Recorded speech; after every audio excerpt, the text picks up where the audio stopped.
Okay, welcome everybody. So tonight, first of all, before we even begin the introduction of the introduction, I do have to mention that I was driving with my wife and we were listening to a class and a shiur Torah. And as we were listening, people were asking questions. And I was like, in the first 2 minutes, I'm like, okay, that's fine. But after a while, it was becoming so unbearable, I couldn't even listen. And I never understood this because I always get people that email me, can we please leave the questions for last? And we try it at by all means. As I figured, anyways, it's on the topic, what's the big deal? But then when I had to sit through it, when I had to go through that, it was so difficult for me. At one point, I'm like, if there's one more question, I'm switching the classes. I just physically couldn't anymore. It was like, and my wife was like, "Are you gotta be kidding me?" It was like the other guy was saying more of the class than the actual speaker. He was just constantly asking questions. So, that being said, we'll try to hold the questions till the end, and we'll speak it. Usually and generally, most of the questions get answered throughout the class. That was that introduction. Before we actually get into the topic at hand, I do want to. This past Friday night, I was learning the Avat Chaim. Avat Chaim is an amazing sefer. I don't think they translated it into English yet, as far as I know. It has crazy stories. So I want to share with you a story before we actually begin.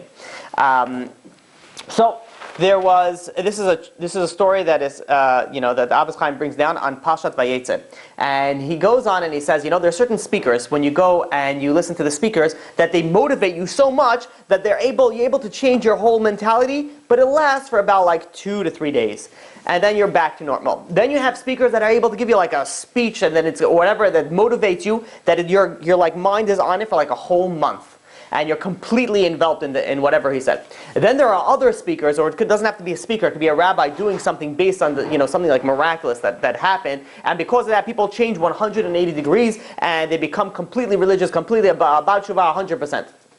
He brings down such a story from this Rav Shlomo Liniado, and this was the chief rabbi of his town. And what happened was that there was a plague that started hitting the town, and people were dying left and right. It was just taking everybody down. People tried to go to doctors. It was like nothing. It was something of the supernatural, and they knew it. So they ran over to the rabbi and says, "Rabbi, you have to do something for us. There's something going on over here. We don't know what it is. Please do as much as whatever you can." And this rabbi was a huge Kabbalist, a huge Talmid Chacham, very big tzaddik. So he says, "Fine." He had his trusty shamash. His shamash was like his assistant, that he would get to do whatever he needed. He would be his right hand man. The problem was that this assistant was a cripple, and the rabbi they told the rabbi, says, "Rabbi, it's not of your honor. You're one of the biggest rabbis, and your assistant is a cripple. It doesn't bestow to your honor. Maybe you should get somebody that's maybe able to run faster for you and get you do these things done more quickly and more efficiently." And he was like, "Listen, I really this is my guy. I have a close connection to him. Nothing doing. He's staying." So the rabbi calls over his assistant, and he tells the assistant, he says, "Listen, there's a big situation that's going on right now with all the the plague that's destroying all these people." And the assistant's like, "Yes, I'm very well aware." And the story, the Abbas Chaim brings down that while people are asking him to go and please do something, people are dropping dead. It was a crazy plague.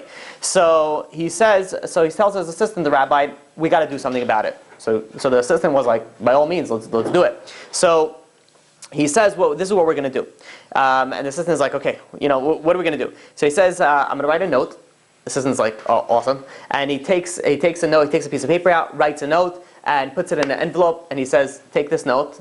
The assistant says, "Got it." He says, "I want you to go, and I want you to go to the synagogue where everyone prays, the entire town prays, Mincha and Alvit, and I want you to stay in there until when everybody leaves." Assistant was like, "No problem." He said, "What happens is that then they're going to lock up. The person that locks up is going to check to make sure no one's there. Make sure you're not in his sight. Go hide somewhere that he's not going to be able to see you, and therefore you'll be able to stay while the doors are locked." So he's like, "Okay."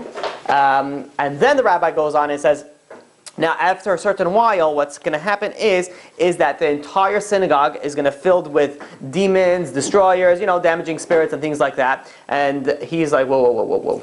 He's like, let's back this up a little bit." He's like, No, don't worry about it. And he says, "When you see all those damaging spirits and demons that come in, you jump out of your hiding spot and you give the three main guys my letter." He says, "How are you going to know it's going to be the three main guys? Because they're all going to gather around. They're going to be by the bima, in the center of the synagogue, and they're going to take out a piece of paper and they're going to start reading down the names." He says, "Before they start reading the names, you jump out and you give them this letter." So at this point, the assistant was crying. He was like literally crying. He's like, please, no, I don't want to do this. Can we do it? Can we maybe email them? Or can we send it by postal or something? Or something, that we could do without it. So this was before email. So he goes and he says, don't worry about it. I see that you're nervous. You have nothing to be nervous about. You're doing it on behalf of the Torah, and nothing bad is going to happen to you. And in fact, the rabbi says, the part that you're crippled by, you'll get healed by doing this. So he was so scared that, but what can he do? The rabbi said what the rabbi said he's going to do. So he goes and he prays Mincha Na'avit, and that's a prayer that he had. And after everyone starts leaving, he goes and he hides in one of the bookcases. And the bookshelves, they had like the panels of the book, when they close, you're able to see through the slip. So he is going in there, and everybody leaves. The door locks. The light shut. The lights shut down. And I don't know if you guys for sure haven't. But if you have ever been in a synagogue at midnight and no one's around, there's always one flickery light, which is never flickery ever because you've just been there. But like midnight comes around, one light decides to do a little dance, a little flicker. I've been. It was maybe 12 or 1 a.m. It was in one of the synagogues that I learned, and when you're in there, it was a huge place. You're you ever see a squirrel that's, eating its stuff, and all of a sudden it just stops eating, and then it's just so what? You said something? As if someone's calling him. So that's how I was every time I heard, or I thought I heard something. It was I'm trying to learn it, all of a sudden so what? What's going on? After a while, I'm like, this is not happening. I went home. I was going to learn in my house. But imagine the scenario where you're expecting demons to come up. He's expecting a company of these things. He's going in there and he's sitting in this closet and he's waiting for these, and he starts crying. He's nervous. He's terrified. He's shaking. He's he doesn't know what to do. And then all of a sudden, like the rabbi said, the place starts getting filled up. And he brings down the story. He says the faces were so different than human faces that when he saw them, he physically stopped breathing. He just couldn't breathe at that point.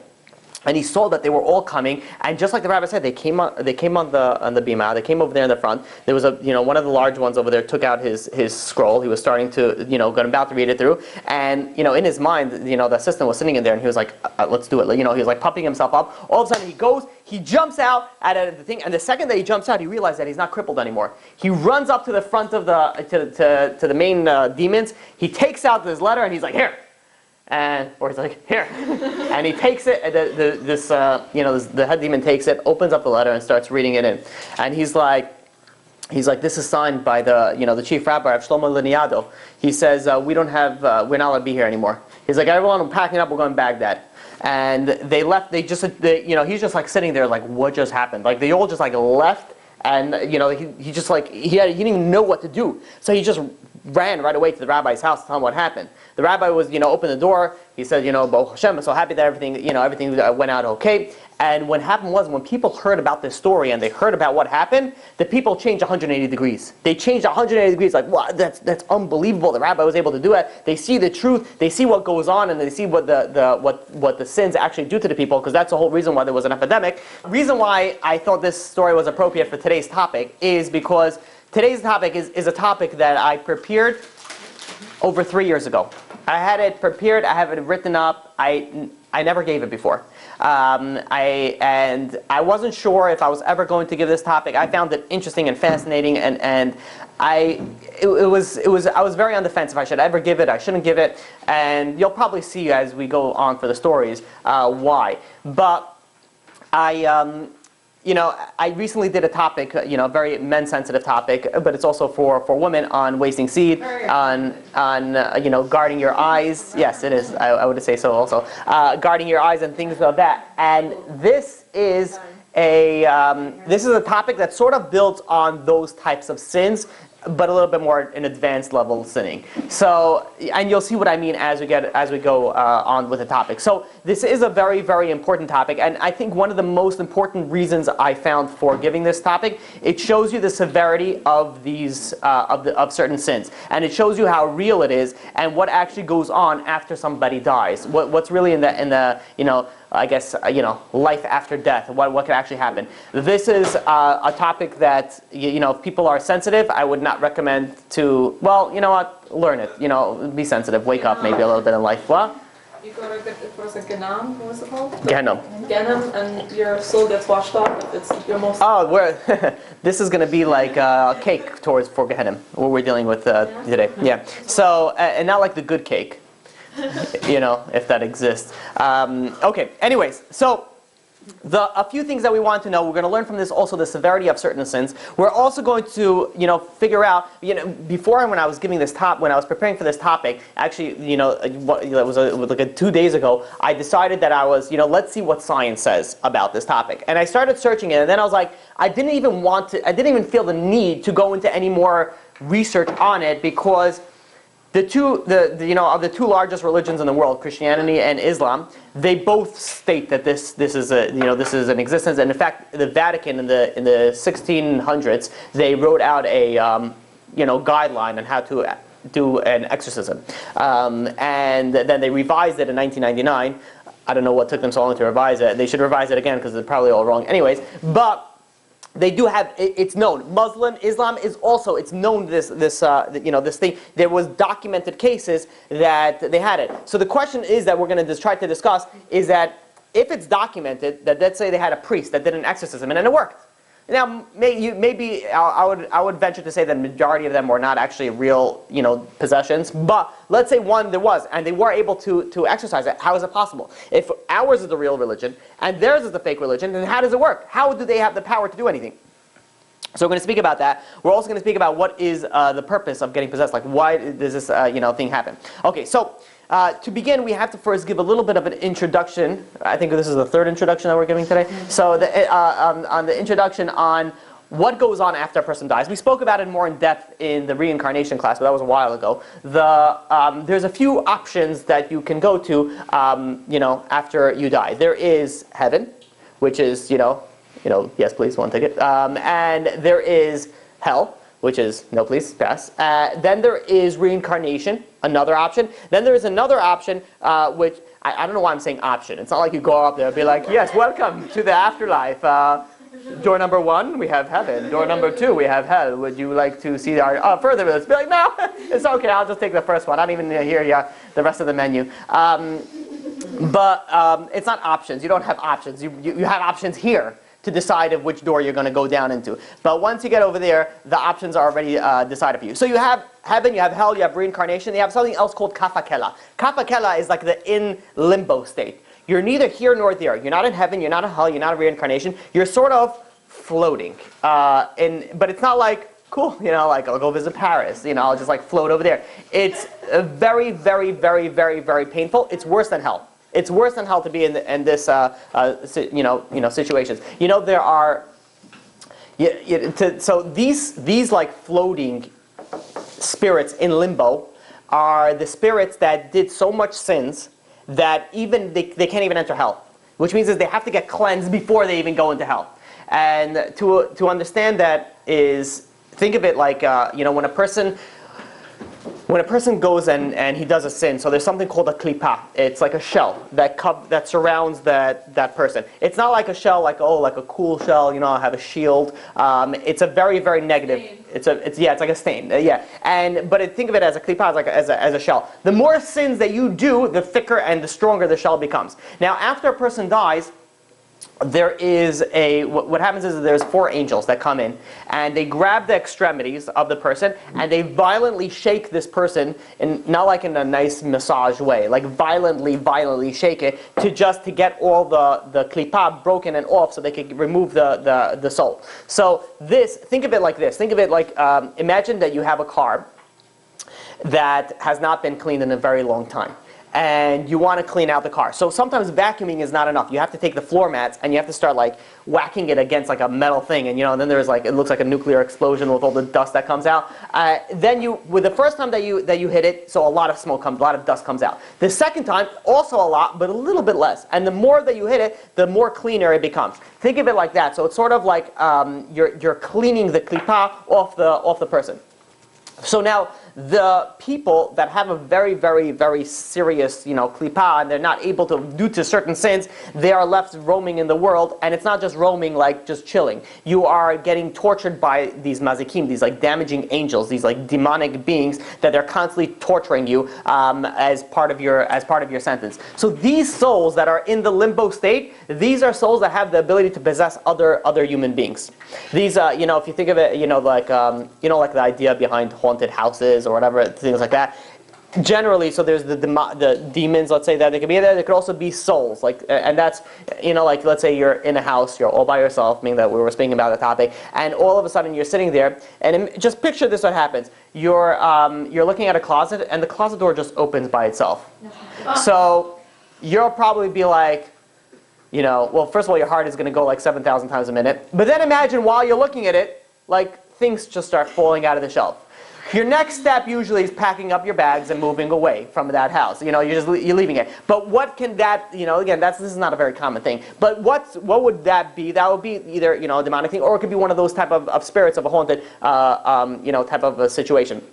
I don't know if I ever said this on camera, but I had somebody who comes to my classes often. He came over to me once after. If he listens to it, he'll know I'm talking about him. But no one else will know what I'm talking about. So that's why I feel comfortable in saying it.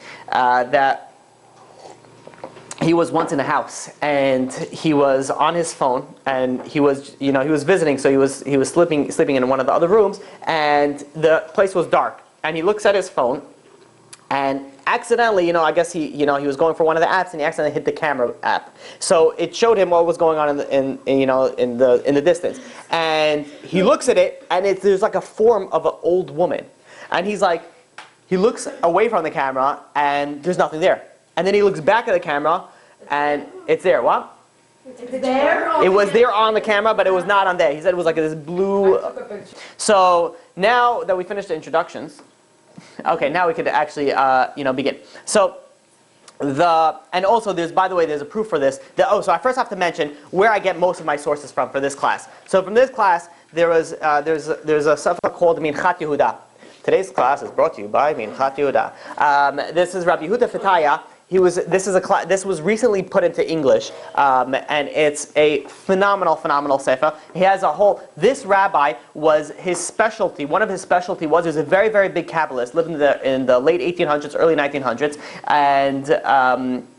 and his specialty was exorcisms.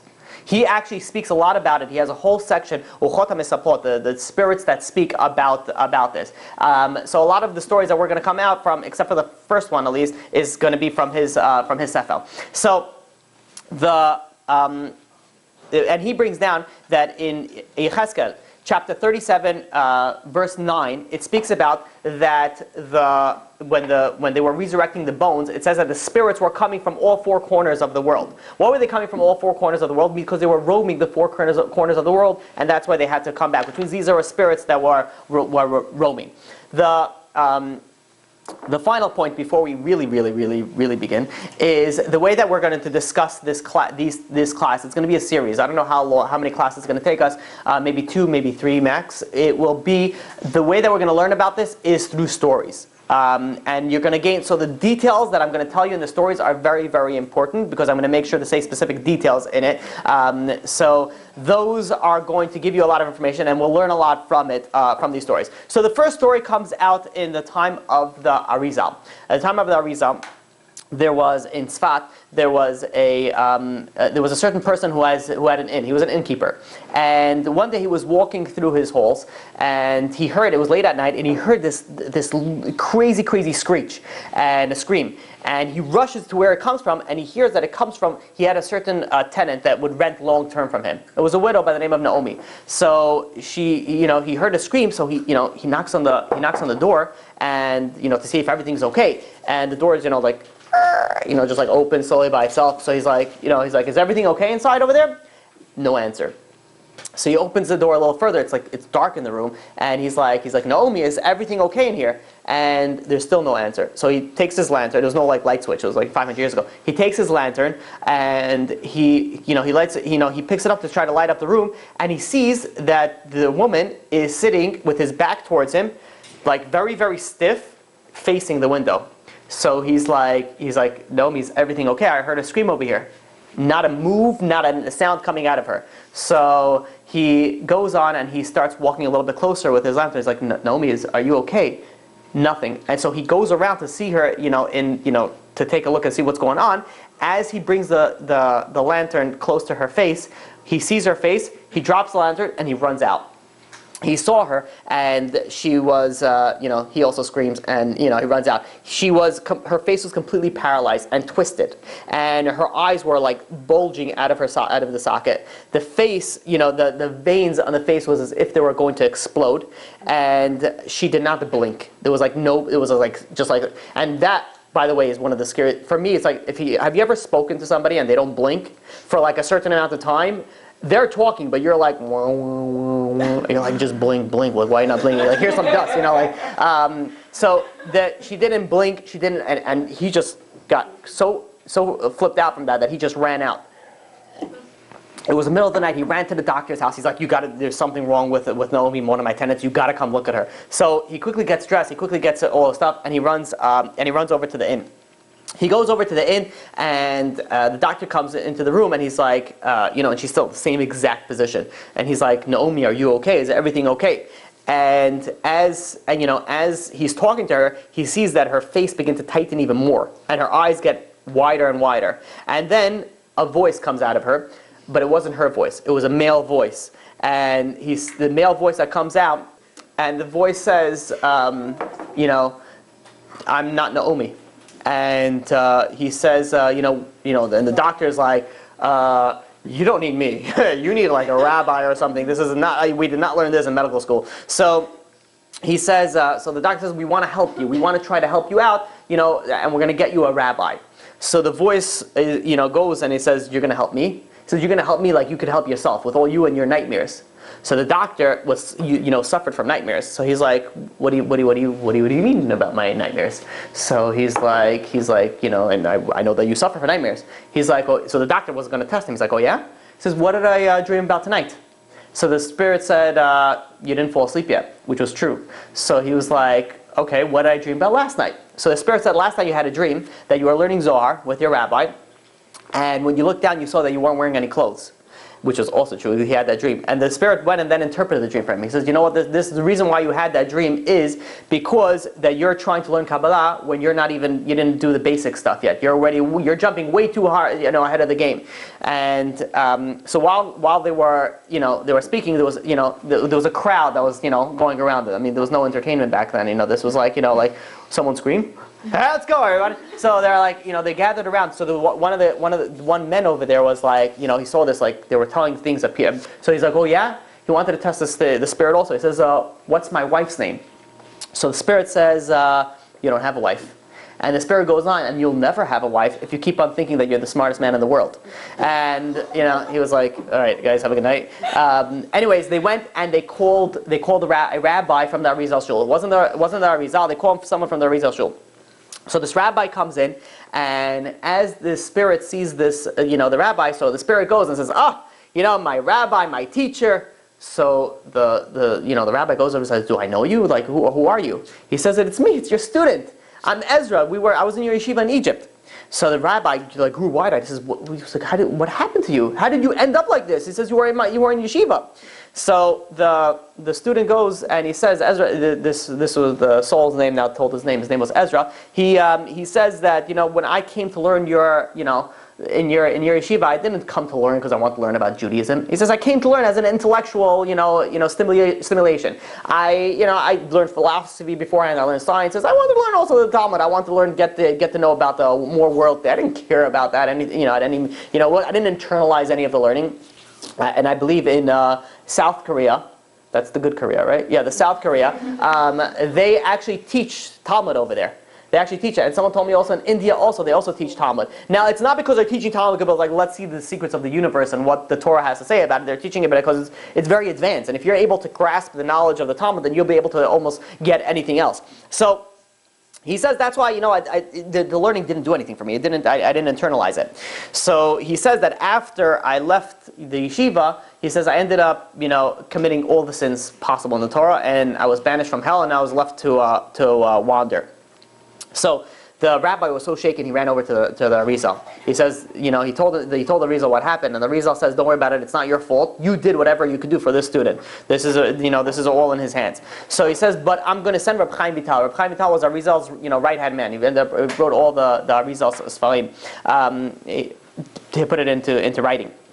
So Reb Chaim Vital came and walked in. He was a huge Kabbalist, Reb Chaim Vital, a huge tzaddik. He walks in, and when the spirit, takes a look at him, it quickly, the whole body, because now the spirit is completely control of the woman's body, turns completely away from the rabbi. So the rabbi says, "Why not looking at me?" So the spirit says, "I cannot look at the Shekhinah." So the rabbi goes on and he starts asking him. He says, and this is something that you'll see very common on these possession cases, that the rabbis ask a lot about what they interview the spirit. They want to know what happened, what did it, and for specific reasons. So the rabbi says, why were you doomed to wander outside your body? What did you do that was so bad? So he said that his major sin was that he had relations with a married woman, and he brought into the world illegitimate children. And he says that he's already been roaming the earth already for 25 years, and throughout the entire 25 years, he had 3 afflicting angels, 3 damaging angels that were always on him, beating him, berating him, screaming at him, telling him this is what should be done to a man who produces many illegitimate children among the Jewish nation.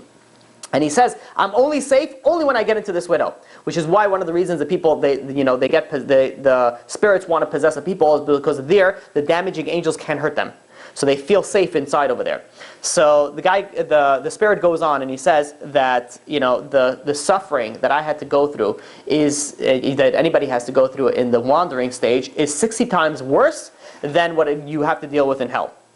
And he says that he died by strangulation. And so the rabbi says, did you at least try to do tshuva before you died? So he says, before, as everything was happening so quickly that I just, it didn't even enter my mind. And before you knew it, it was done. And this is why I tell also, there's sometimes that people say, yeah, I'll be religious, whatever, and I'll do it later. Who says you're going to have it later? And who says you're going to have the time? They're not going to, not everybody gets a Mr. Death comes in, with the hood and the little, hook knife and be like, hey, 2-minute warning, I'm gonna, just finish everything up. Some people are lucky enough that they do have that, they know that it's coming, so they're able to put everything in order, but other people, unfortunately, are not. And sometimes these people are young, so who are we to know that how long we'll have? So this is something that we have to actually take into our consideration to make sure that if, God forbid, we do a sin, we have to do tshuva right away. So he goes on and he continues and he says he tells his history of what happened to him after he died. He says that he roamed the earth and he entered a ignorant Jew in India, and the problem was that this ignorant Jew was doing so many sins that it was causing his soul to become more sullied with sins, that he decided to leave this body because it was just making everything worse. And then from there he went into an animal. He says, but when he went into an animal, it was very uncomfortable because humans stand on 2 feet and he was standing on 4. So he had to leave that. He left the animal, and then he ended up going to another man who was this man was sitting and he was watching women wash their clothes in the lake.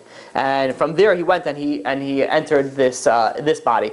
Then he said that this body, he says the family members of this was a Jewish Kohen, and he says they went and they brought him to a Muslim ritualistic that deals with these type of things, and he performed all these impure rituals to try to get me to leave this body.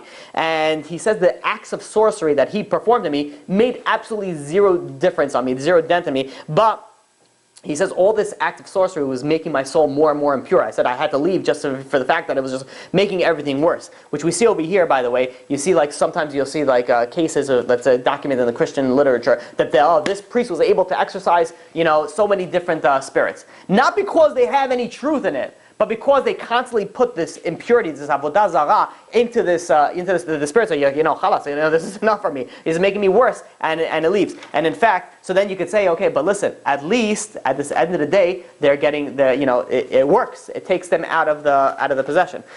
From what I was reading in when I was doing some research on the secular world of exorcisms. So it says over here thanks to the church, some things. So in 2003, this is recent stuff. If you think that the church can help you with these type of situations, 2003, an autistic 8-year-old boy in Milwaukee was killed during an exorcism by church members who blamed that there was a demon inside of him, and they tried to get it out, and then they pushed it too far, and they ended up killing him. In 2005, there was a young nun in Romania that died in the hands of a priest during an exorcism because she was bound to a cross and starved to try to get the demon to leave her as well. Yeah, that'll kill me. In December 2010, in London, England, a 14-year-old boy was beaten and drowned to death because they were trying to exorcise this spirit. So he goes on, the soul goes on, and he says that he has to remain this wandering spirit until all the souls that he brought into this world, all the illegitimate children that he brought into this world, die. And if they bring more illegitimate children, he has to stay longer and longer and wait until they all die out. So the rabbi goes and says, who gave you permission to enter this woman? Because they can't just enter anybody. They have to have permission to enter a live being. So the spirit said that she was trying to light a match and it didn't work. So she got angry at the match and she threw it on the ground and she said to the Satan with all of it. So the rabbi says that's the only reason that you were able to possess her. So he says no, there was more. He says this particular woman, she doesn't believe that the Jews were redeemed from Egypt. She thinks of it as a joke. Pesach she thinks as a joke. She doesn't believe in any of the Jewish stuff. So the rabbi says, I command you, I want to speak to the woman, because right now the spirit was overcoming everything. So the rabbi sees the face relax, the eyes go into everything becomes a little bit normal. And Rabbi Chaim Vital goes to her and speaks to her and he says, do you believe that God created the heaven and the earth? And she was like, yes, I believe. And he goes on, do you believe that he has the power to do whatever he wants, whatever he pleases? And the woman started crying, I believe everything. And the rabbi goes on and says, do you believe that that God took the Jews out of Egypt and split the sea? And she says, yes, I believe it, I believe everything. And so the rabbi continues, do you regret everything that your attitudes toward the Torah? And will you promise to go and study all of the Torah that you neglected? And she said, yes, I am deeply sorry for everything I did and I will completely change. So the rabbi then went to speak to the spirit and he says, I command you to leave the spirit. So the spirit said, Did he just leave? well, wait for the story. So the spirit says, no.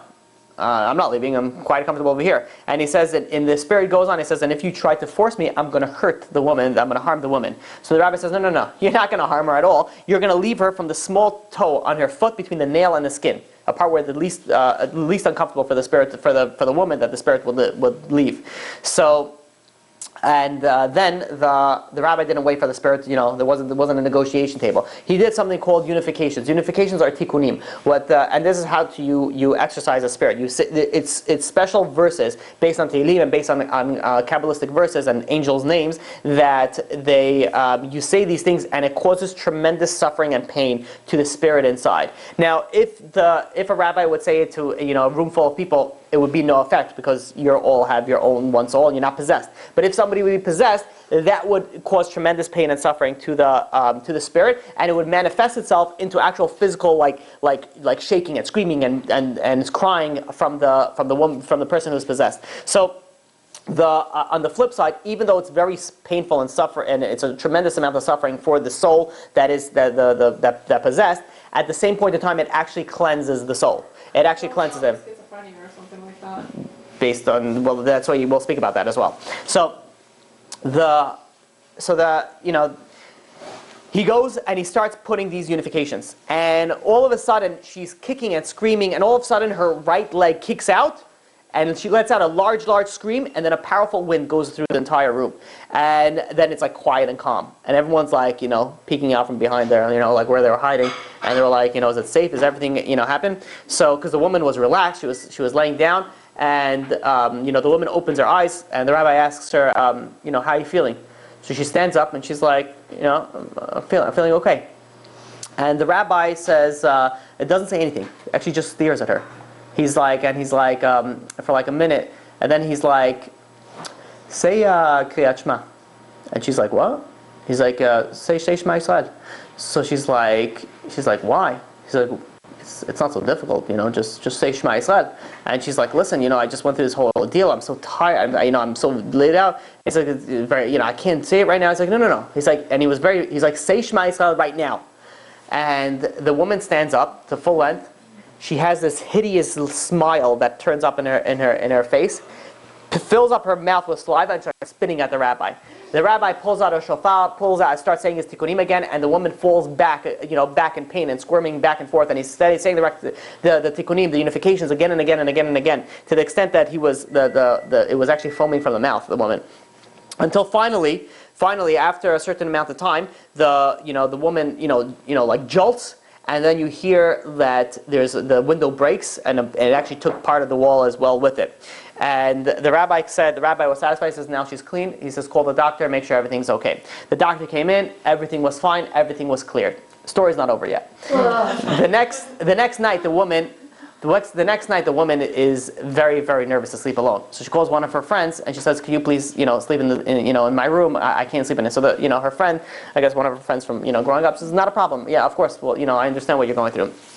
So they're both sitting in the room, and it's time to go to sleep. They lay down. They go and they try to get to sleep. All of a sudden, there is they have this feeling that someone's. You know how sometimes you feel like someone's watching you. Like you have that feeling, so she suddenly they feel like someone's watching them. So they open the lantern, they light up the fire, and all of a sudden this large gust of wind goes through the room. The problem is that the windows were closed and the door was closed. So they both screamed. They just started screaming, and the innkeeper hears screaming again the night after all this ordeal. He runs into the room. He's like, "Is everything okay?" And they're both screaming, "It's back! The spirit's back! It's back!" And the innkeeper says, "No, don't worry about it. The rabbi says that it's not coming back. He took care of it." And he has his lantern. They have their lantern. And he was like trying to relax him. "Don't worry about it. You're just in your mind. You have to go to sleep. You have to just relax." And all of a sudden, another huge gust of wind comes through the room. This time taking out all the lights. And this time he screams, they scream, and they all run out straight to the rabbi. They were like, "The rabbi, it's back. There's something going on in the room." So the rabbi says, "Impossible. Can't be that it's back." And then the rabbi's thinking, unless we left the stone unturned. And he goes over to the innkeeper and he says, "Do you check your mezuzot?" So the innkeeper says, "Yeah, I check all my mezuzot regularly." So he says, but the innkeeper says, "Listen, but she's a long-term resident. What's in her room, I don't know. I don't check her mezuzot." So the rabbi goes over to the woman and says, "When was the last time you checked the mezuzot?" And the woman, was like, "Listen, to be honest, just like I made fun of everything else, I made fun of the mezuzot also. I didn't really look into it that much." And she says, "To be honest, I never checked it ever." So the rabbi, gets up and they walk over to the inn. He takes the mezuzah off the hinge. It's blank inside. There's not even a paper inside. And he quickly writes a mezuzah, puts it inside. He says, "Now you have nothing to worry about." And really, since then, they didn't have anything to worry about. The spirit was completely taken out. So that story is over. So but let's leave the questions for that. So one down. So now. It's not always very simple and easy to do a exorcism, and it actually could take the rabbis. I'm talking about these big, huge rabbis. It could take them a significant amount of time. The Rabbi Yehuda Fataya for the Minchat Yehuda, he brings down that, and when he brings down his stories, he brings down the date and the name of who it happened to. So you could verify, not just like something that, just here's a story that happened. He actually brings dates and names as well. So he says the year was 1900, and the woman's name was Chana, and she was the daughter of Akiva. And there was a soul of another woman that came possessed her. And the reason why the soul possessed her, this soul committed adultery with a Muslim man. She was a married woman, she committed adultery with a Muslim man. And Rabbi Yehuda Fataya said that it was very, very difficult for him it took a long time to actually go and exorcise the spirit. Had to take a lot of people, you had to have 7 Torah scrolls. It was a whole large process that needed to be done. So sometimes it's quicker and sometimes it's actually longer. The Zohar says in Vayikra that the souls of the wicked become the demonic spirits of the world. And here we can see how it actually comes into play, that they actually cause suffering and pain to the living people. The way that it works, to understand it, is you have a spirit. There's 2 types of sort of possessions, but it's not really called possession. One of them is a full-on possession, so we call it dibuk. Dibuk, by the way, is it's a more modern term. Came about 500 years ago. Dibuk literally means davuk, to cling onto it. It's in Yiddish, means to attach. So that's what we call a dibuk, because what happens is that the soul attaches itself to an existing body. If you look in Jewish history and older, it wasn't called dibukim. It was actually called ruchot, spirits.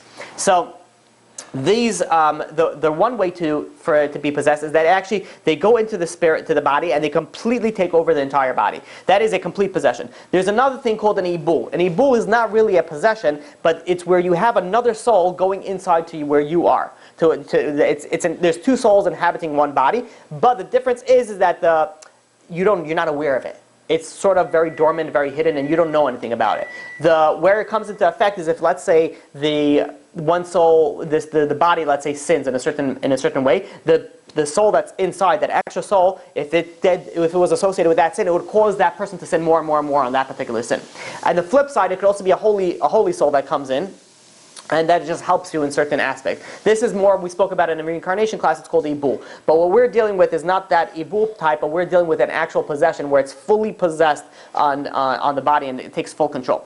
Now, the Rabbi Pinchas ben Meir also brings down that people are often mistaken possession for psychotic illnesses. So he says, and in fact, many times this is what it is. It's just a psychotic illness, and they need to see a good doctor, and don't think that they are possessed. Because what happens is that usually before possession or after possession, it's sometimes associated with epileptic seizures. So they would actually there's convulsions, and they actually shake very violently on the floor. So they mistaken it for maybe is it a psychotic thing or is it a actual possession? Majority of the times, you would say it's more likely that it's a psych issue than an actual possession issue. And in fact, there was once a rabbi that a woman came over to him and she was convinced that she was possessed. She's like, "Rabbi, I'm possessed, it's for sure." And the rabbi, looked into it and saw that not only she was not possessed, it wasn't even a psychotic issue. It was just like in her mind. Like you have sometimes those people that are hypochondriacs. They read a symptom. They're like, "Oh wow, I have this rare disease. 1 in 7 billion people in the world. I definitely, all this comes into effect." So that's what he saw of her. Like it was just in her mind. It wasn't even a psychotic illness. So he said, "Listen, this was right when the alarm clocks came out, was invented. He had it. No one else knew about it. No one else heard about it." So he says, "You're right. What we're going to do is this: I have this very Kabbalistic machine device over here. I'm going to give it to you. When you hear a noise that comes out of this machine, you know that you're clean, and the spirit left you." So she was like, "Oh, okay, thank you very much." So he wound it up. He put it up for like a few hours in advance, and he's like, "Take it, put it next to your bed." And she takes it, she put it next to her bed, middle of the night, it rings, and she's like, "I'm free, it's so great." She goes with the rabbi next to her and says, "It's unbelievable, I feel so different, it worked, it's unbelievable." And he's like, "Yeah, no, Baruch Hashem." So there was once a man that visited the Satmar Rebbe. And he said to the Satmar Rebbe, he says, "My daughter," said this man says his daughter is possessed.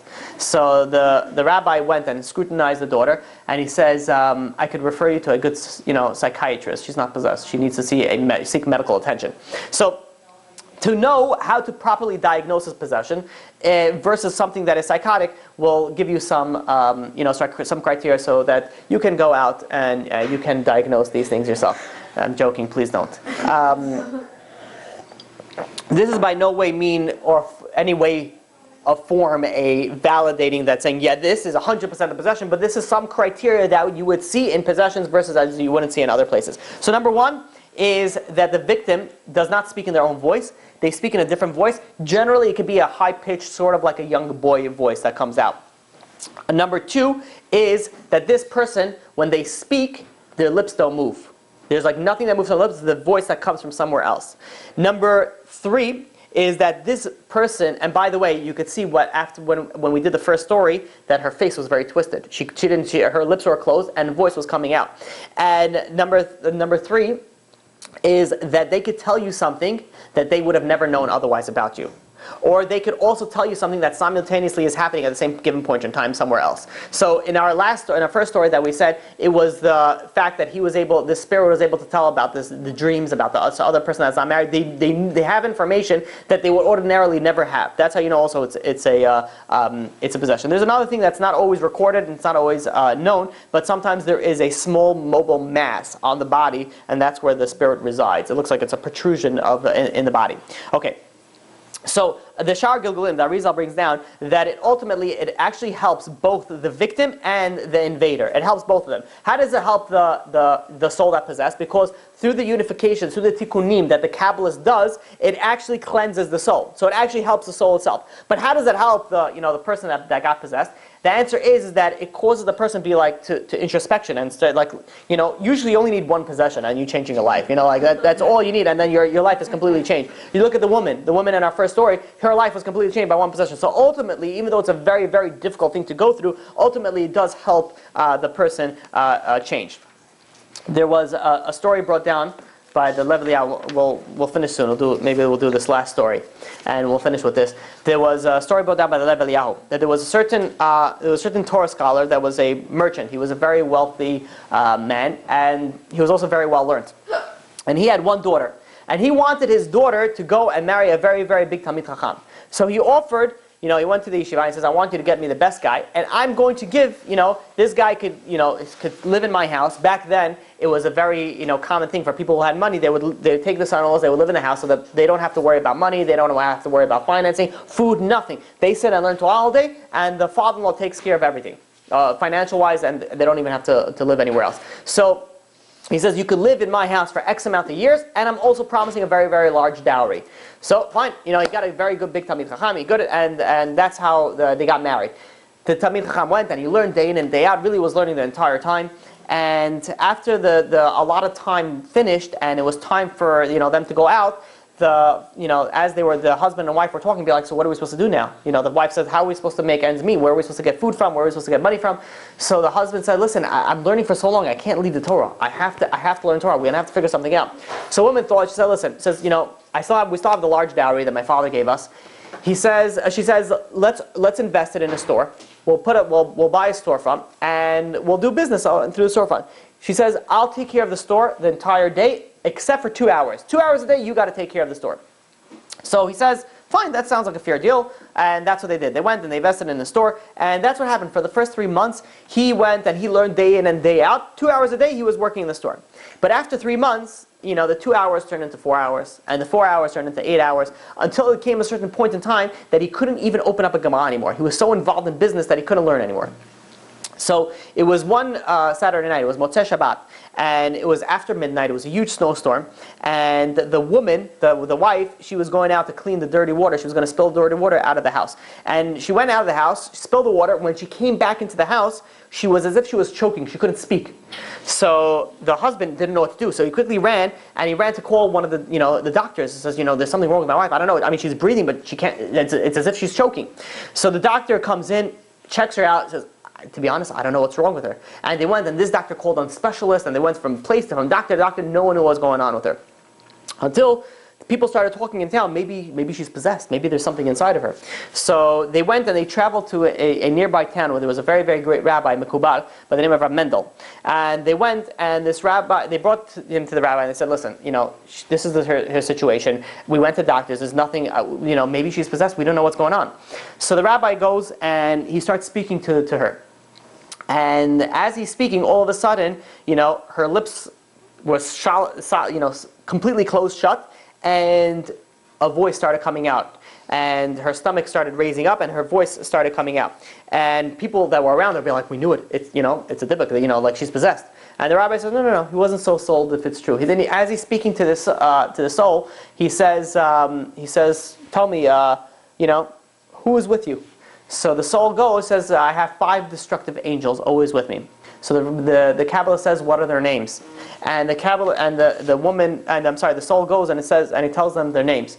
And the rabbi says, yes, she is indeed possessed. And so the rabbi continues talking to the spirit and he says, tell me about yourself. How did you end up like this?